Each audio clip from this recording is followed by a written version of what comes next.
God, this is pretty amazing. You know, everyone knows the story of the Titanic. This thing looks crazy. A hobby piece like this is more about the fun of doing it rather than it ever really having a value. Imagine being dragged into a pawn shop and instead of jewelry or coins, you're asked, hey, want to try on these nightmare handcuffs? That's exactly how this episode kicks off, and let me tell you, the vibe is medieval torture chic. Rick is handed a pair of bizarre 1925 restraints, and the seller casually suggests, want to try them on? Hard pass, buddy. What do we have here? They're disturbing is what they are. Disturbing. Coming into the pawn shop to try to sell my antique handcuffs. I bought these at a flea market for $100. Rick reluctantly tests them out and instantly regrets his life choices. He's wincing like someone just told him goldfish crackers count as a balanced diet. These are the most miserable, evil things I've ever seen, Rick mutters. And honestly, he's not wrong. I mean, his hands are twisted into positions only a yoga instructor could admire. Things got rocky quickly, and this is just the first of many items. Yeah, these are miserable. This would definitely keep you from doing anything. Yeah, they sure would. Give me a good price and we'll take them off you. Yeah, whatever. These handcuffs hurt. For a guy like me, it's cruel and unusual punishment, I'm telling you. Now Rick admits he's stumped. He has no clue why anyone would invent such monstrosities, so he does what he always does, call in an expert. The seller is hopeful for cash, but Rick's expression screams, I need answers before I throw money at pain machines. He sets up a plan to bring in his handcuff guy, because only Pawn Stars would have a handcuff guy on speed dial. I can't think of any reason why you would have to put someone's hands in that position. I do have someone who knows about these, though. Okay. Maybe you can tell us what these things are and what they're worth. Okay. Appreciate it. Still on the handcuffs, enter Mark, the expert. He takes one look and says, these are McKenzie Mitts. Sounds harmless, right? Wrong. These things were specifically designed in 1925 to immobilize violent prisoners. Rick looks fascinated and horrified at the same time, while the seller realizes he accidentally bought the devil's mittens. And the price reveal? Rare, collectible, and definitely worth way more than the gag gift he intended. And what the heck are those things? They're like really disturbing. I've worked my entire adult life as a locksmith. I'm an expert in police memorabilia and handcuffs. Mark confirms they're authentic, rare, and in great condition. Rick seems excited, but also cautious. It's not every day you buy something straight out of an insane asylum starter pack. The seller's eyes light up at the thought of a payday. Negotiations get heated. Rick wants to make a deal, but the seller's asking price is steep. Eventually, Rick works his magic, haggling him down to something more reasonable. Seller leaves happy, Rick's satisfied, and viewers are left saying, well, at least no one lost circulation today. This was drama at its finest, and that's just one of the 3 big deals of this episode. I like that they're rare. I like it when people walk in my store and say, what in the hell is that? Well, that was some good news. Yeah, for you maybe. Yeah. So how much do you actually want for them? Well, if they're worth $3,500, how about $3,500? You want $3,500? I wouldn't turn it down. I'll give you $1,500 for them. Switching gears, we meet a man with a treasure from the Prohibition era, a bottle of Old Tailor whiskey, labeled for medicinal purposes only. Rick and the old man light up like kids spotting candy, but quickly remind us this stuff was basically poison. The seller explains he got it decades ago as payment for a debt, proving once again that pawn shop sellers always have the wildest backstories. What can I help you with? I want to sell my Old Tailor Prohibition bottle of whiskey. Pops, I have the medicine you need. Yeah, right. I'm into the pawn shop to try to sell my Old Tailor whiskey bottle from the Prohibition era. Rick explains the Prohibition loophole. You could get whiskey if a doctor wrote you a prescription. Imagine walking into Walgreens today for a whiskey refill. The old man, naturally, throws shade at fruity cocktails, proudly declaring real men drink whiskey. The whole vibe screams tough guy energy, until Rick reminds everyone that bad Prohibition booze literally made people go blind. Cheers? Prohibition Act outlawed alcohol, except for when you needed it for medicinal purposes or religious purposes. If you wanted whiskey, you either bought bootleg whiskey or you got your doctor to write your prescription for it. The seller asks for $250, and you can practically hear Rick's internal calculator screaming. Rick lowballs him at $200, and surprisingly, the seller agrees. The old man cracks a joke about Rick being older than the bottle, which earns him a quick "damn it" from Rick. Classic family banter. But the real kicker is Rick saying, I don't want to drink it. Yeah, Rick, no one's reaching for a glass of blindness whiskey. What do you want to do with this? You want to sell it, pawn it? I thought I would just go ahead and sell it. I was hoping to get $250 for it. That's too much. You think so? Yeah. Here's the deal, I'm just taking a shot in the dark. I'll give you $200 for it, and that's what I could do.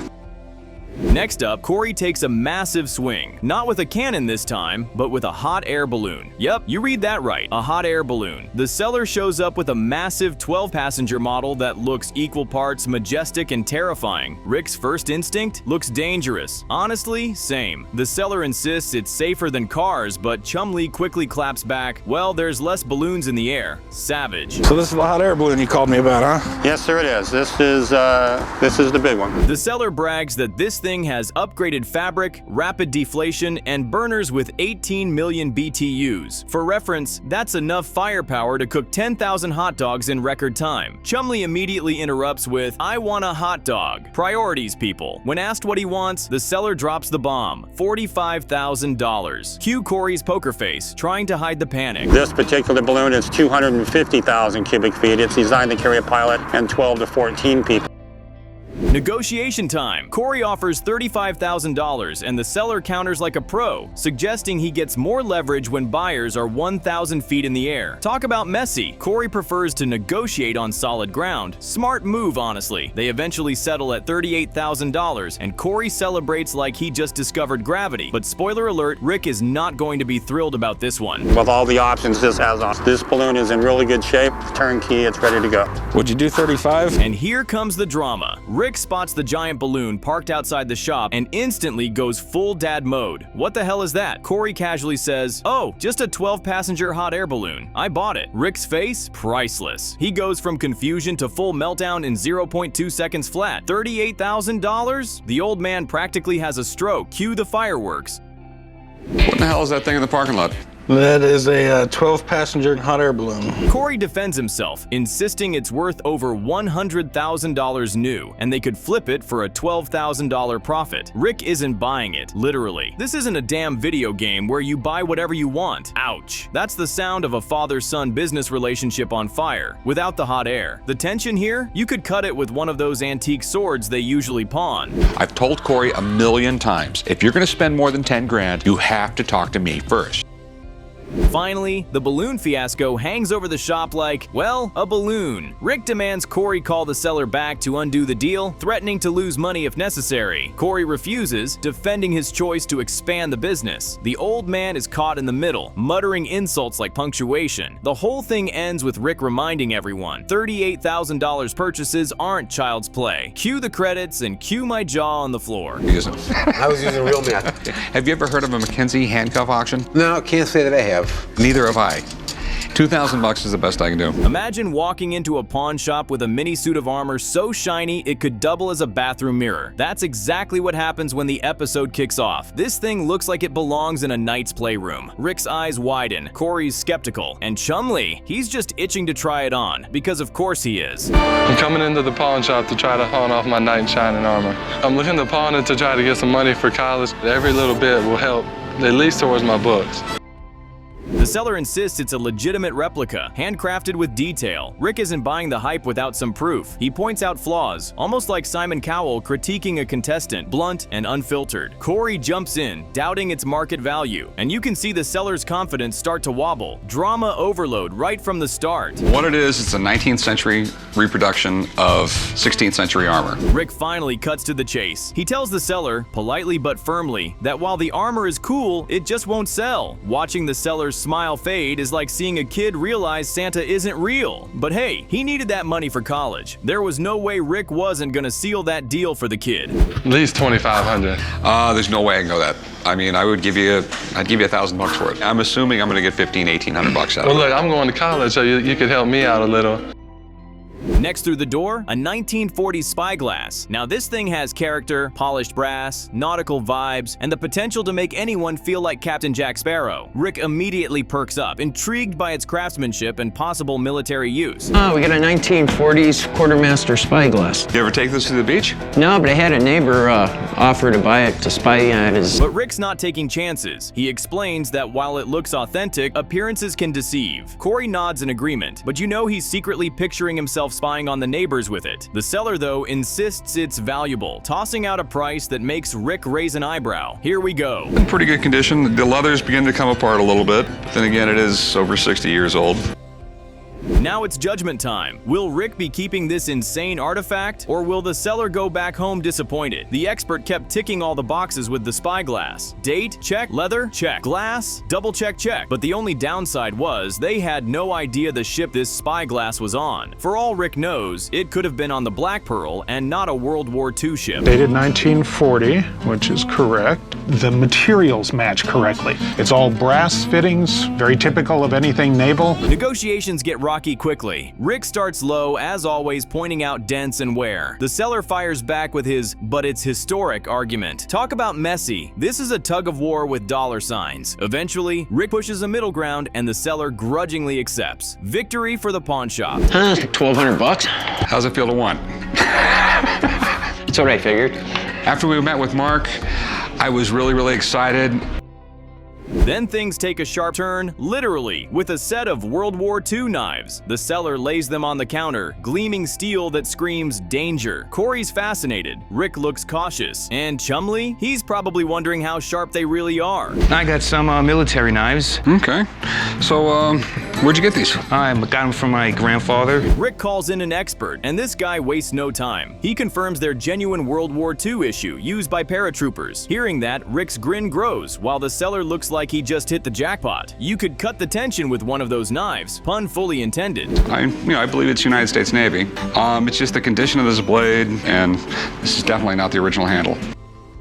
The expert drops the bomb. These knives could fetch serious money thanks to their rarity and pristine condition. The seller nearly floats out of his chair. Rick, though, is already calculating profit margins like he's doing math at warp speed. This knife is very definitely a military issue knife. Negotiations heat up fast. The seller shoots high, Rick counters low, and Corey leans in like a referee waiting to blow the whistle. Finally, after some very interesting back and forth, they settle on a price that leaves both sides grinning. That's Pawn Star's magic right there. And he said I could sell it probably for between $400 and $600. All right, so you're saying $400 and $600. All right, I'll go down to $400. Okay, and we'll give you $200 for it. Just when you think the action's peaked, a Harley Davidson Road King rolls in. This bike looks mean. Shiny chrome, powerful stance, the whole 9 yards. Corey's eyes sparkle like a kid in a candy store. He's already picturing himself riding down the strip. What you got here? Here's my 1996 Harley Road King. I was dating this girl a few years ago and had a smaller bike, and You were dating in season X now, huh? The seller claims it's pristine, but Rick's too seasoned to buy into appearances. He spots the repaint job almost instantly, calling it out like a teacher catching a student cheating. The seller squirms, trying to downplay it, but Corey's not having it. Things got rocky quickly. It's a 96 Road King. It's got probably everything you can imagine chromed on it, custom paint, rear ends lowered. Corey brings in his motorcycle expert, and boom, confirmation. The repaint job drops the value significantly. The seller's face sinks. Dreams of a huge payday vanish like smoke. Corey makes an offer that's firm but fair. After some hesitation, the seller takes it. Deal done. I think it's a really cool bike. It's really desirable and people are really after them. Corey, who is beyond eager to get it off his hands, gets Dwight to do a sweet paint job. And to cap it all off, Corey can't resist a joyride on the Harley. Watching him cruise off with a grin is the perfect finale. The seller walks away lighter on wheels, heavier in pockets, and the pawn shop scores another victory. I think the bike looks 100% better. The paint job that was on there before was kind of weird with the pink flames and stuff. This Harley definitely has a more basic, classic look now. Imagine walking into a pawn shop with a coin that literally survived the sinking of the Titanic. That's exactly how this episode kicks off. A seller brings in a 1906 half dollar that belonged to John W. Gill, one of the Titanic victims. Yeah, this thing was pulled straight from history's most famous iceberg disaster. Rick's eyes widen immediately, because this isn't just a coin, it's basically an artifact of human tragedy. What can I help you with? Well, I've got a really cool half dollar. Okay, it is a 1906, 50 cents.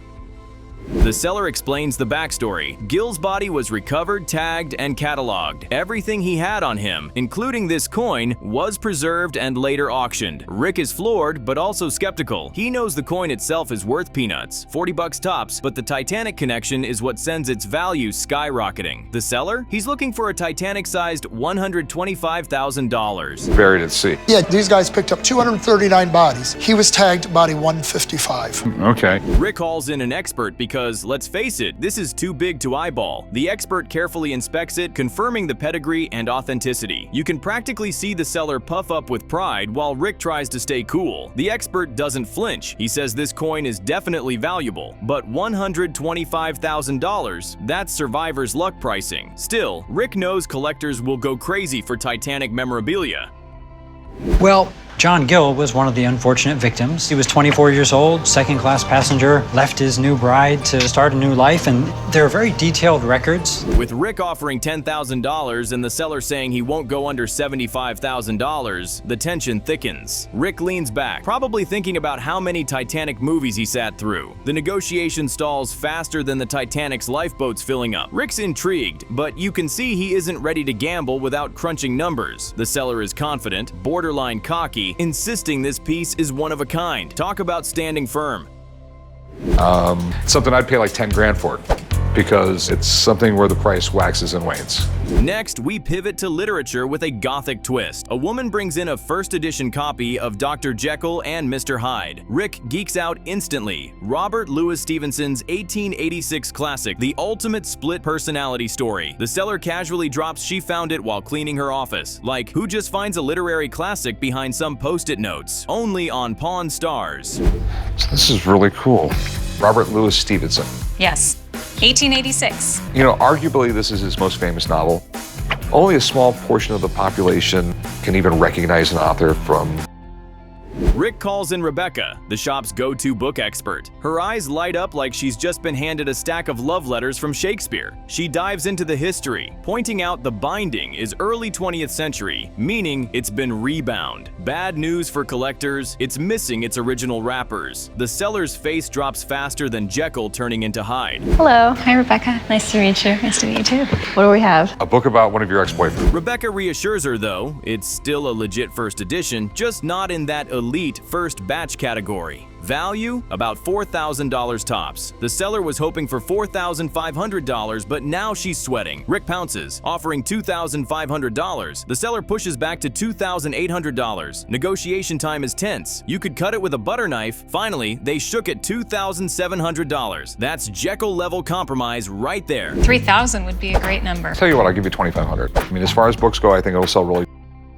Now for some mugs. Literally, a man brings in pewter mugs he swears are from the Revolutionary War. He sets them down like George Washington himself drank from them. Corey takes a look and immediately side-eyes the claim. The seller says he got them from an elderly woman's estate. I mean, unless she was 250 years old, Rick's already suspicious. Got a couple mugs I was told they were from the Revolutionary War era. Corey inspects the stamps and drops the hammer. It says VR, marking them Victorian era, not revolutionary. The seller's Revolutionary War dreams sink instantly. Corey explains pewter mugs were common in 19th century pubs, not colonial battlefields. The seller hoped for $1,000, but Corey basically tells him they're decorative barware. Drama overload, folks. How much are you looking to get? As Revolution War cups, I was looking at $1,000. Then comes a real curveball, aviation history. A seller struts in with a Howard Hughes built altimeter, designed for planes flying up to 70,000 feet. That's spy plane territory. Chumley reacts with his classic, whoa, like he's just seen the inside of the Millennium Falcon. Rick perks up. Anything with Hughes' name screams serious history and money. What do we got here? So I got a Howard Hughes built altimeter.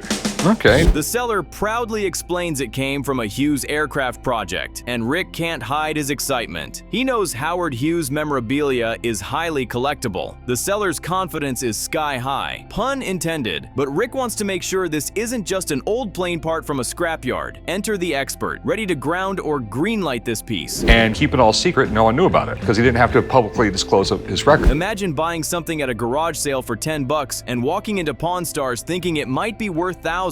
That's exactly what happens when a guy shows up with a Sperry Bombsight from World War II. Yeah, the Allies dropped millions of bombs, but this gadget was the high-tech brain behind them, and here it is, sitting on the pawn shop counter like a dusty old blender. What do we have here? It's a Sperry Bombsight from World War II. Rick is immediately fascinated, like a kid staring at a spaceship. The seller proudly announces he snagged this thing for just $10 at a garage sale and wants $5,000 for it. His backup, a cool $1,000. Talk about aiming high. Rick's face is equal parts impressed and suspicious. He knows the government once paid $8,000 for these in 1942, but that doesn't mean it's cashing out today. Well, believe it or not, I got it at a garage sale, of all things. Do you know anything about it? Well, basically they were developed. Rick starts nerding out hard. He explains how a bomb dropped from 20,000 feet moving 200 miles per hour doesn't exactly land on target unless you had a Sperry Bombsight calculating wind, altitude, and airspeed. Meanwhile, the old man is fiddling with it like it's a Rubik's Cube, and Corey finally snaps, "Quit messing with it! Family drama over war tech. That's Pawn Stars gold."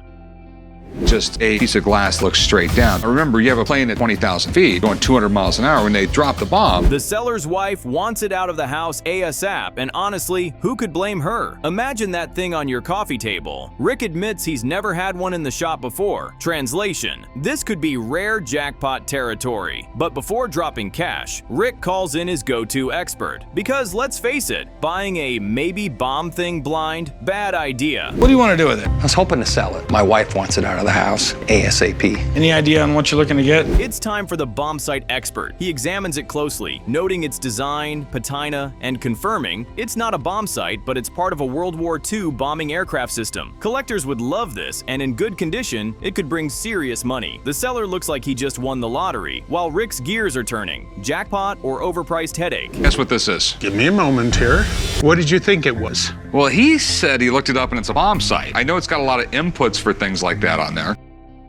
And now, the negotiations. What's it worth? Rick asks the seller what he wants for it. A cool $5,000 didn't sound so bad, but the seller nearly faints when Rick says $50. He had to remind the seller it wasn't really a bomb sight, and if it doesn't function, it drops big time. That reality check wipes the grin right off the seller's face. Some of the stupid little stuff I got going on in my garage. Well, make me an offer. $50. I can't do it. I hate to part with it. Cut to the next deal. Corey and the old man head out to check a 1930s Dow Jones stock ticker. The seller worked for Dow Jones and kept this beauty, now hoping for $1,500. Instantly, the old man lights up, explaining Edison's invention basically changed Wall Street forever. You could feel the nostalgia pouring off him like cigar smoke. So this is it, huh?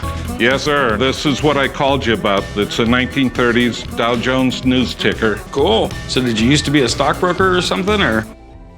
The seller demonstrates how it spit out real-time quotes and news, including tragic lines from the 1929 crash. Rick even jokes, "That's why I don't mess with the stock market." And honestly, same. Stocks are scarier than cannons sometimes. Still, this machine screams history, perfect for a collector's office. Built between 1930 and 1933. That's how the newspapers got the business news to put in their paper through these machines. Negotiations heat up. Seller wants $1,500. Rick lowballs at $500, and you can practically see the insult flash across the seller's face. He pushes back to $1,200, but Grandpa steps in saying $900 tops. After some back and forth, they shake at $900. Seller's happy, Corey's grumbling, and the old man looks smug. Talk about family business negotiations in full swing.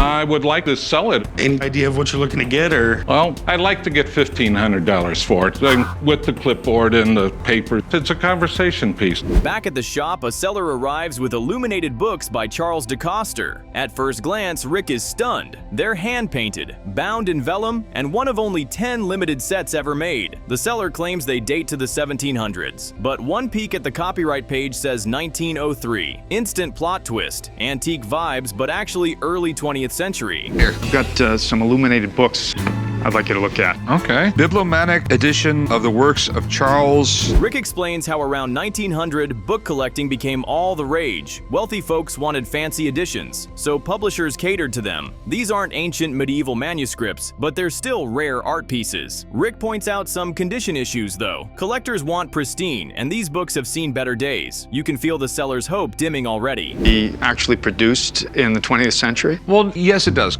You have to understand sort of like the culture back then. Then comes the price drop drama. Seller shoots for $6,000. Rick counters at $3,000. The seller balks. Rick argues they were collector items from the start, which ironically makes them less valuable now. Eventually, Rick cuts to $1,500, citing the imperfections. Seller's face, pure devastation. Rick nudges up to $2,000, and after some painful hesitation, the seller caves. Heartbreaking stuff. How much you want for them? $6,000 sounds good. I can't go 6. You got to come down from that. The problem is they were sold as collector's items to begin with. The things that are really worth money. Imagine walking into a pawn shop with a Civil War rifle that's been sitting on your fireplace for generations, only to find out it's still loaded. Yeah, talk about awkward home decor. That's exactly how this episode kicks off. The seller brings in his family heirloom, claiming it dates back to Harper's Ferry, and Rick's face lights up with curiosity. But then comes the kicker. The rifle could literally still fire. I brought in this rifle. It was a 5th generation grandfather of mine. He fought for the North. It's pretty cool that you have a personal connection to it.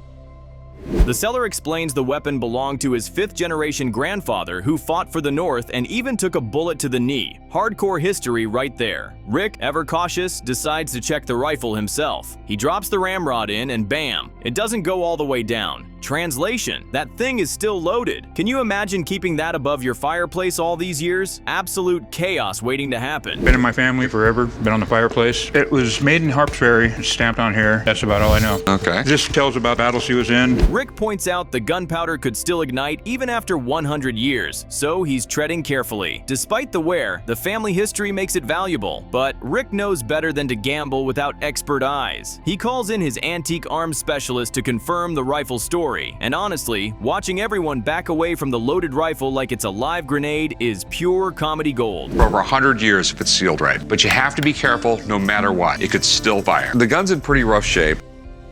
The Civil War rifle deal still hangs in the balance. Rick's expert finally arrives to examine it. He confirms the rifle is authentic, pointing out the patina and rust as proof. The best part? He explains Civil War collectors love personal history, and with the soldier's story attached, this piece is extra special. Rick looks thrilled. Rare and historic means big dollars. I warn you to be careful, Sean, because this gun is loaded. How'd you figure that out? Well, Rick did.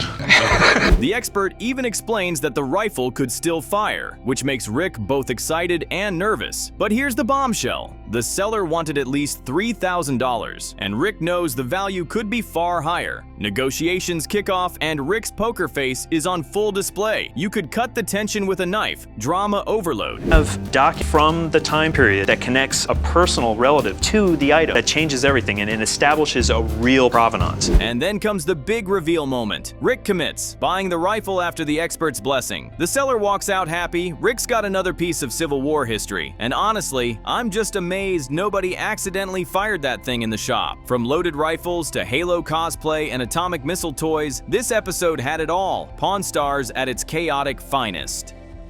Yeah, I really 3,000 is like the minimum I could possibly take for it. Next up, we swing from battlefield history to full-on geek culture. A guy strolls in with a replica Halo suit, straight out of the video game. And let me tell you, this thing is insane. Full armor plates, an electronic helmet, and even the iconic assault rifle prop. Rick and the crew are impressed, but also a little lost. When Chumlee hears Halo, he looks like someone just explained calculus. What do we have here? We have a Halo replica suit from the video game Halo. Sweet. Got the MB-85 assault rifle from the video game. The seller proudly explains he spent over 700 hours building this masterpiece, hoping to sell it for around $2,000. Then he puts it on, strutting around the shop like Master Chief himself. Chumlee can't resist cracking jokes while Corey just stares like he's watching a live-action video game. It's definitely badass, but Rick knows the collector's market for cosplay armor isn't exactly booming.